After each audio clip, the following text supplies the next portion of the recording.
So hi, my name is Sarvesh and this is the quick video for tips and trick in Dynamics 365. It will be a 1 or 2 minute video so you can easily understand that. I will show you regarding the export tips. So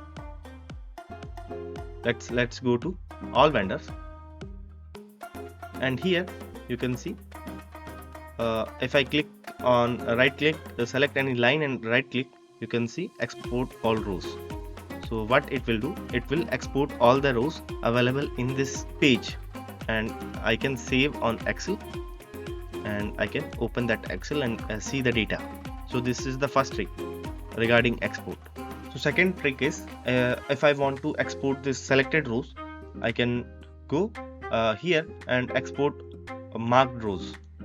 So all the marked rows, all the 4 rows will be exported. If you see here, this all rows are exported, and I can open and view and look into the data. So these are the things available.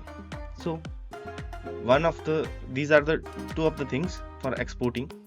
Now if I want to export from here, I can just select and I have to do the export from here. So I can just right click and export all rows, right click and export selected rows. I can do this. So that's it for today. I will see you in the next video with more tips and tricks.